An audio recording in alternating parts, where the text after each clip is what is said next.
I turned down my childhood crush, who is now a single mother since she rejected me when I was not attractive. Now her friends are phoning and pleading with me to give her another chance. As a male in my mid-20s, I spent the most of my youth and early adulthood studying. Because I am not inherently bright, I had to pay attention and study hard, just as my parents had instructed me. In college, things eventually slowed down in the late years, and I became more social. I liked a lady in my group of friends named Nat, so I asked her out on a date. She laughed right along with me. She giggled because she said it was so unexpected. It still ached a bit. She declined, saying she wasn't seeking for a date right now. Let me give you a hint, she was dating someone else, not me. I didn't care because she said no. I went on. My strong grades in school and the people I met during an internship helped me land a solid career outside of my community. Let's name them Tony and Steve. They're in their mid to late 30s and frequently hang out with me. They helped me open out more. They invited me to join them at the gym because they were tired of seeing my beanpole behind. It was a lot of fun, and it helped me grow stronger. Tony and Steve were dating, so they were terrific company anytime we went out. They helped me get out of my shell. I'm still a little uneasy, but I feel a lot more at ease in social situations now that I've done it a few times. This took approximately 2 years. Finally, I asked my manager if I might work from home so that I could be closer to my family while dealing with health and financial issues at home. I'm not going to discuss it. I was granted permission as long as I returned to the office every 3 months for meetings and other critical tasks. I am now back at home. Nat and I met at the shop some weeks ago. She is currently raising a child on her own and doing rather well for herself. We reconnected at a party for mutual friends. She inquired when I planned to ask her out again. I told her I hadn't really thought about it. She appeared hurt, but I thought, why not? I told them I wasn't interested and assumed that was that. After that, I hastily removed myself from the conversation. It appears that this was not acceptable behavior. Nat approached me again and inquired as to why I was not interested after you expressed interest 2 years ago. I told her it was 2 years ago, but she lied when she rejected me, so I haven't thought about her in that manner since. Then she said, because I'm a single mom. Isn't that why I'm still upset about that? In fact, I don't want to date single moms because I'm just getting started. It would be too much for me to handle everything that comes with that. But most importantly, I am no longer interested in Natalie. I do not see her that way at all. Am I going crazy? Why are her friends making fun of me for not wanting to date her? Some of my friends back home advise me to give her a chance, while Tony and Steve believe I owe her nothing. My younger brother advises I should try, but my older sister says I should trust my instincts. I haven't actually discussed it with my folks yet. It's beyond my comprehension how or why this has become such a big deal. What shall I do? I discussed it with my sister last night after reading and reacting to some of the numerous comments here. The perplexity in this scenario is causing me a lot of stress, and I need to resolve it. So after much deliberation and with my sister's permission, I called Nat this morning and asked if she could meet me for coffee tonight. Because I don't enjoy all of her friends' messages and comments, I made it obvious that this isn't a date and that we're simply trying to get along. She stated she'd like to clear the air on a few issues and instantly agreed. The fact that she apologized for being crazy gives me faith that our later conversation will be beneficial. I'll let you know if I can tomorrow. Thank to all for your time and ideas. Please repair it. There aren't any red pill ideas here. This makes things more hostile, which is not how I perceive the world. Beautiful women include my sister, mother, cousins, and many more in my life. Let us not say negative things about each other. I do not like it. This isn't an attack on the entire group. Please stop it. What are your thoughts, Darth Kitus? Not at all. As a male with other options, there's no reason to date a single mom, especially one who isn't interested when you're having a terrible day. Just to be clear, becoming a parent makes me uneasy and awkward. However, this does not worry me as much as the fact that I am not interested in her. It may not be fair to claim that my accomplishments had an impact. People have always had great expectations for me, and Nat has already done well for herself. That much I know. I'm not interested in her, and she's not a nasty person. J. Smith 21 2007, simply stating your lack of interest is sufficient. It's unfortunate that she is now harassing you, having other people irritate you since you do not want to date her. That would only make me detest her more. Does she believe that having other people message you about why you won't date her and arguing with her about it would make you what?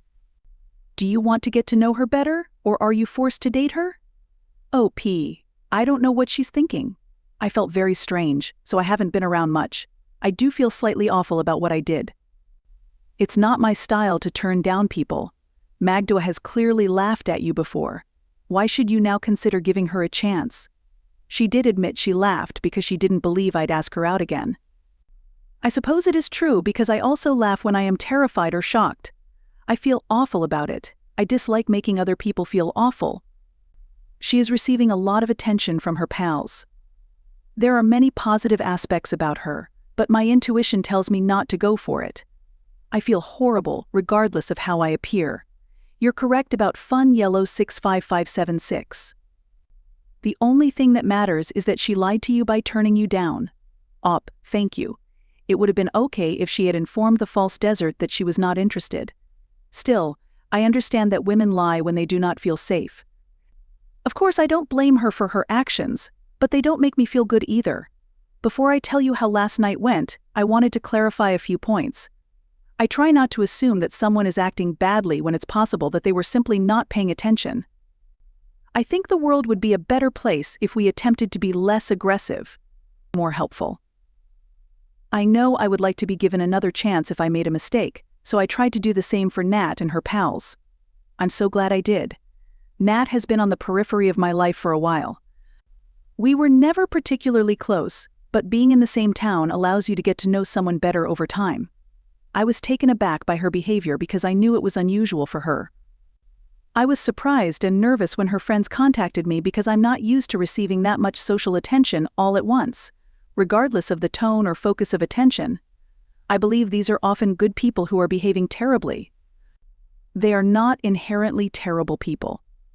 Anyway, here's what you all want to know. Yesterday night I met Nat for coffee, or tea, at a local coffee shop. She arrived late and explained that she needed to care for some children. It discovered out that her son's father is quite involved in their lives, although as a key-off parent. She is single since spending time with her parents is the only way they can truly be together. Even though they didn't get along as a couple, Nat believes her son's father is a wonderful parent who is dedicated, loving, and helpful. I informed Nat that the last few weeks had been extremely difficult for me since her friends had been phoning me about her. I apologize if my response offended or upset her, but I am not sorry for expressing it. Nat stopped me and apologized. She stated that none of these things were done unintentionally. She only has a few friends who are really loyal and enthusiastic. She also apologized for her behavior at the party, which was really helpful. Nat began dating again recently, but has had little success thus far. She expected that, but she didn't anticipate that people would be unconcerned about it. The last guy she met was rude to her, because he thought she was being used and rejected her harshly because she was a single mother. That was still fresh in her memory. Nat informed me that she saw me and loved me, not only because I looked beautiful, but also because I was less shy with other people.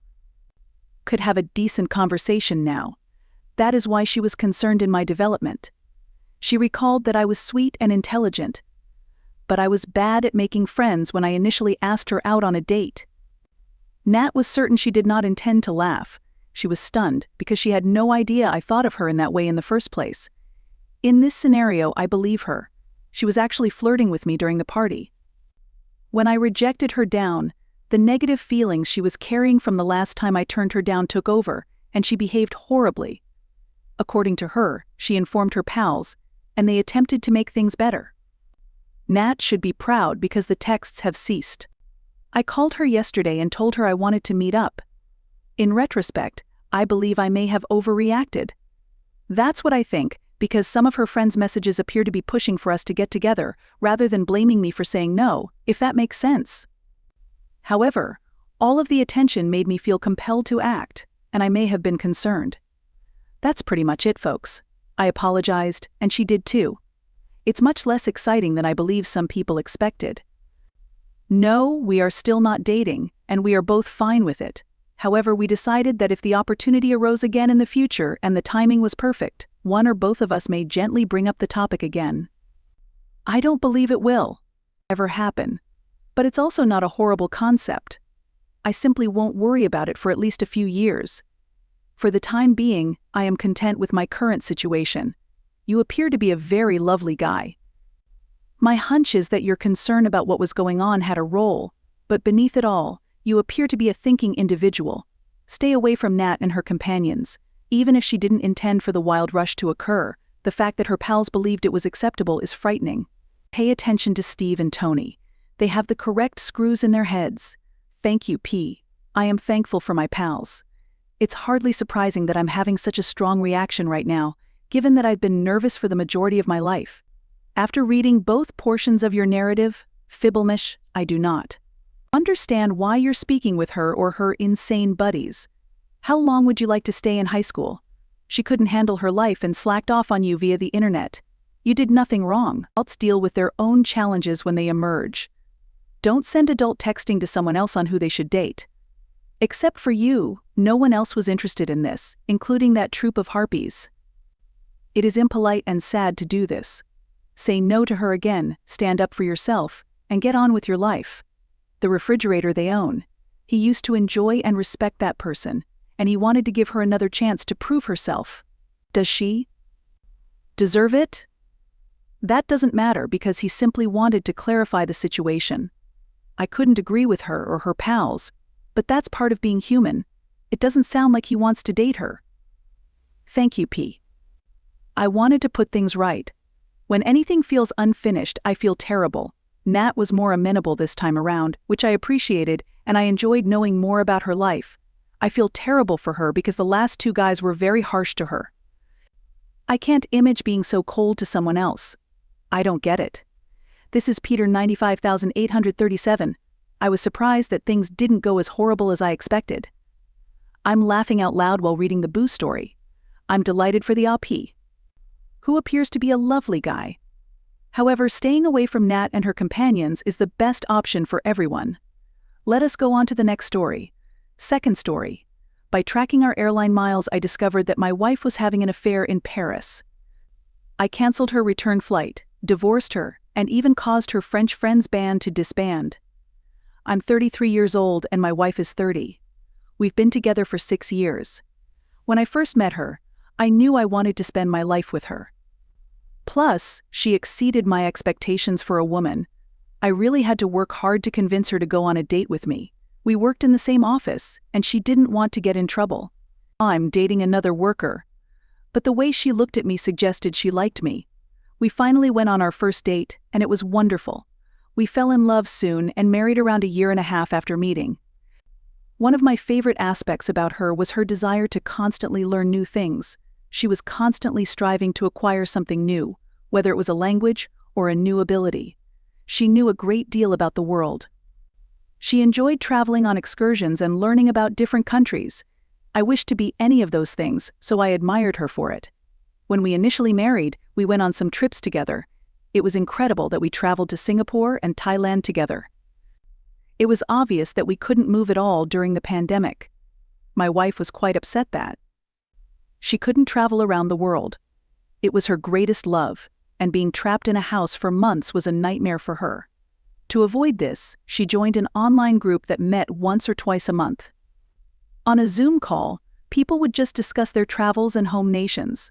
One of her favorite sections was where people could exchange recipes for various meals from their respective ethnicities. She adored her gang. Several of the members developed personal friendships with her. They utilized Discord to communicate outside of group sessions, play games, and watch movies together. In the early days of the outbreak, I was relieved she was still alive. When she realized it was safe to travel again.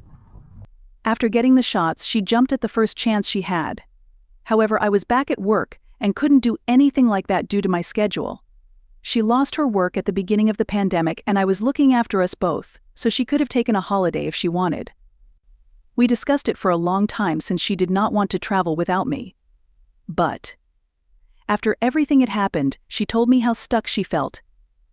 I didn't like that she went without me. I felt excluded. I decided to let her go because I understood she needed to be free. I hadn't seen her so pleased in a long time when she returned from a week away. she paid a visit to a buddy she met through her online group in Germany. She had a lot of images of them together, places she had traveled, and food she had eaten. I assumed that would fulfill her travel cravings until we could do it together, but I was mistaken. It motivated her to do more. It wasn't possible for me to simply leave my work and accompany her. I informed her that her solo trips made me feel horrible, and she agreed to wait until I had some time off before going anyplace else. Shortly after we spoke, she told me that one of her online group pals had been pleading with her to attend her wedding.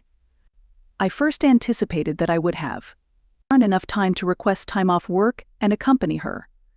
I was angry when she gave me the dates because I knew I would be unable to attend. I had a major work meeting to go to. When I told her that, she stated she had completely forgotten about it. At the time, I had no idea, but she was lying about it. At that point, I had no reason to believe anything was amiss. She appeared sincere when she said she had forgotten and would not go if I couldn't accompany her. She knew I was going to tell her to leave me alone. Things were slightly off in the weeks leading up to her departure. I sensed something was wrong with her, but I couldn't pinpoint what it was. She was frightened around me and did not look me in the eyes too much. She was usually on the verge of saying something. Our flights were on the same day, so we left together. I forgot to check on her when her flight was supposed to arrive because I was too busy. Finally returned to my motel room. At night, I checked my texts to see if she had responded, but she hadn't. Before I began to panic, I checked the airline's website to see when she was scheduled to arrive. Because I had to travel frequently for work and she enjoyed traveling in general, we established a shared account that allowed us to earn miles. I noticed that our past had a new flight. She landed where she said she was going, but 1 hour after the other flight arrived, there was one departs for Paris, France. While she was there, she never mentioned going to Paris. To ensure that she purchased it, I took a picture of the details and texted it to her. Someone might have been able to access our account and purchase their own airline ticket. It took her a long to respond. But approximately 15 minutes after the Paris flight was expected to land, I received a message confirming she was in Paris. That's why I wasn't sure why she was there. She called me from the airport, saying she had some free time and wanted to see the city before the wedding. To be honest, I was too exhausted to fight with her, so I agreed and promised to talk about it later. It grew unpleasant to me at times since aircraft tickets are expensive, especially when people buy first and business class seats everywhere they go. She lost her work at the outset of the pandemic, as I previously mentioned. I had a terrific career, so providing for both of us was no problem.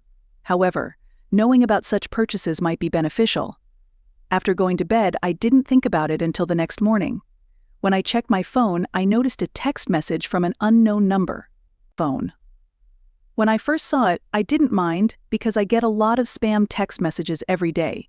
It was a photo of my wife standing naked in front of a mirror, with a man snapping a picture behind her.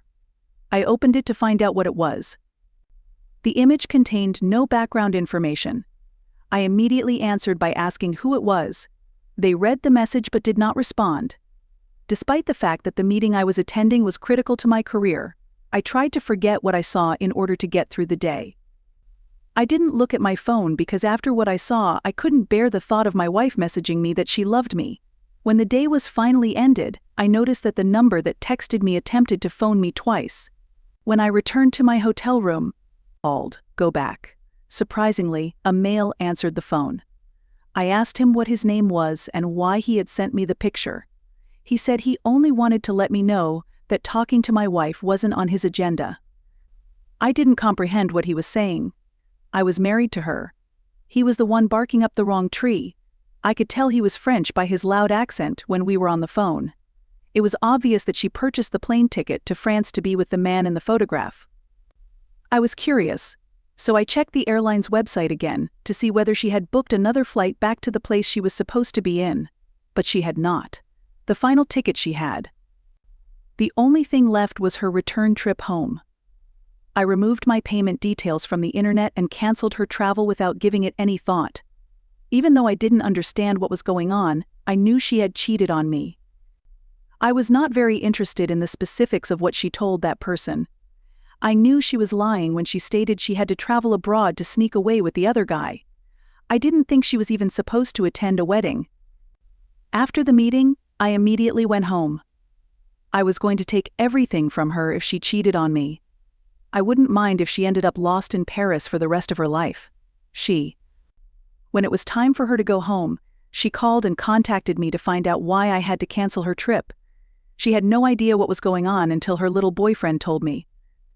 I finally took up the phone and informed her I knew everything and would not be paying for her to return to the United States.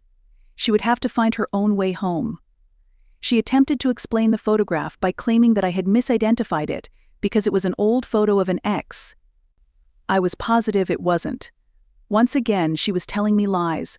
I informed her that she only had one chance to be honest with me. She finally relented and told me what was going on. The man she met in Paris was, of course, from her online group. After they began talking, he attempted to win her affection. He was in a band and interested in art, which were qualities she looked for in a man before meeting me. I said nothing about it. I also informed her that the divorce papers will be ready for her when she arrived home. Following that, I hung up. I did not pay for her return flight. For whatever reason, she was unable to pay for the ticket on her own, so she had to contact many individuals and request assistance. She was no longer in my life once I discovered she cheated on me. In the end, her sister purchased her a ticket and then called to shout at me for leaving her behind. I searched it up online. I tried to figure out who my wife was sleeping with. She claimed he was in a band, but when I discovered him, I was surprised by how many people followed him. He was gaining popularity as a musician, and a song he recently released was doing well. I did something wrong yet couldn't stop myself. I banned my wife's face so she couldn't sue me in retaliation, and then I posted the man's picture online under a bogus account and tagged him in it. Many people watched it. Many people felt sorry for him after I told them how he slept with a married woman and ruined someone's life. When I divorced my wife, she moved in with her sister and looked for a job to support herself. She had to return to work in person, which I knew would make it difficult for her to relocate. That had me laughing. I dug into the band's position out of curiosity a few months after posting the photo online. The picture elicited a wide range of reactions. One of the band's members wrote on their Instagram page about what transpired next. Everyone in the band thought it was best if they went their separate ways. Their band may have broken up as a result of my actions, which made me happy.